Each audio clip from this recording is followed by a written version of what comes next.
السلام علیکم ورحمۃ اللہ وبرکاتہ۔ آج ایک اور بہترین ویڈیو کے ساتھ بھائی کے سامنے حاضر ہوا ہوں۔ انجینئر محمد علی مرزا کا بہترین بیان، رفع الدین کے حکم کی حدیث، بہترین بیان۔ انشاءاللہ چلتے ہیں بیان کی طرف اور سنتے ہیں انجینئر محمد علی مرزا کا بیسٹ بیان۔ تائید میں اگر ہم جز رفع الیدین سے یہ روایت لے کر آئیں جو روایت ہمارے نزدیک صحیح ہے، اگر کسی کی جرح ہے تو اس کا ذاتی اپنا کہ عبداللہ بن عمر ان کو کنکریاں مارتے تھے جو رفع الیدین سستی کی وجہ سے چھوڑتا تھا۔ کوئی کہتا ہے جی ٹھیک ہے، کئی محدثین نے اس روایت کو صحیح کہا لیکن میرے نزدیک صحیح نہیں ہے، میں اس لیے تائید میں پیش کروں گا۔ میرے نزدیک ایک تو وہ صحیح بھی ہے، دوسرا میرا اصلی مقدمہ تو بخاری مسلم میں ہے رفع الیدین کے ساتھ۔ صلو کما رأیتمونی اصلی، کہتے ہیں جی بتاؤ رفع الیدین کا حکم کہاں ہے؟ بخاری مسلم دونوں میں رفع الیدین کا حکم موجود ہے، بخاری مسلم دونوں میں حدیث ہے۔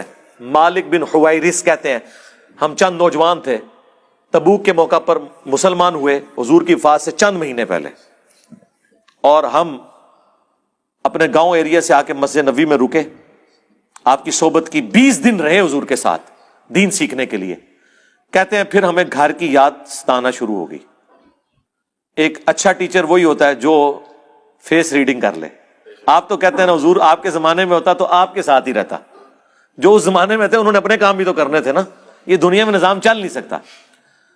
تو وہ مالک بن حویرث کہتے ہیں حضور نے جب ہماری حالت دیکھی نا کہ اب یہ بچے انٹرسٹ لوز کر رہے ہیں، ان کو گھر کی یاد ستا رہی ہے، تو حضور نے خود ہی بلا کے کہا کہ ٹھیک ہے بس جاؤ۔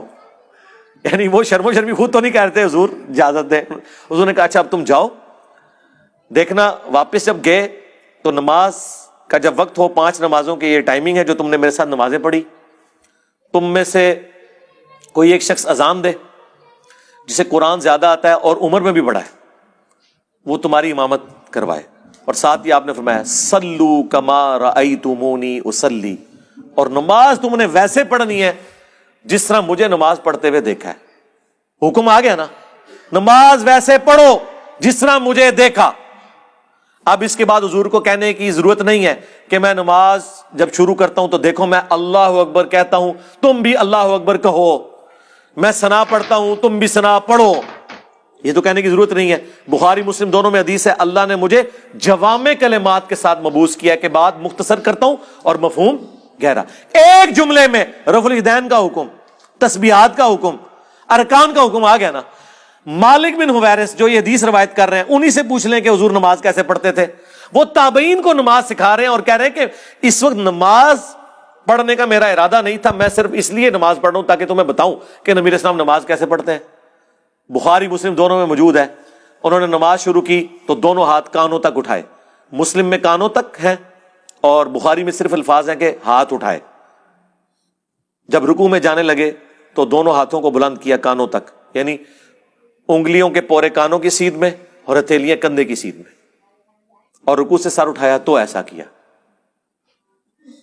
اور بخاری میں یہاں تک ہے کہ مالک بن حویرث ہر طاق رکعت میں جب تک بیٹھ نہ جائیں دوسری رکعت کے لیے کھڑے نہیں ہوتے تھے، یعنی پہلی اور تیسری رکعت میں بیٹھ کے اٹھتے تھے، یعنی جلسہ استراحت۔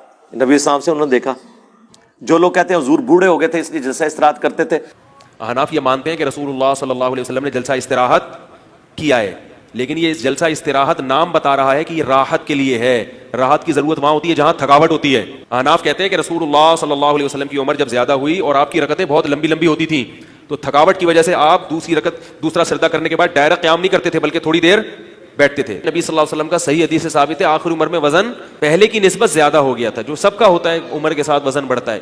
تو حضور نے مالک بن حویرث کو کیوں نہیں کہا کہ میں بوڑھا ہو گیا ہوں، تم نے ڈائریکٹ کھڑے ہونا ہے پنجوں کے بل؟ اور وہ پھر ضعیف روایت ترمذی سے لے کے آتے ہیں، امام ترمذی نے خود لکھا یہ روایت صحیح نہیں ہے۔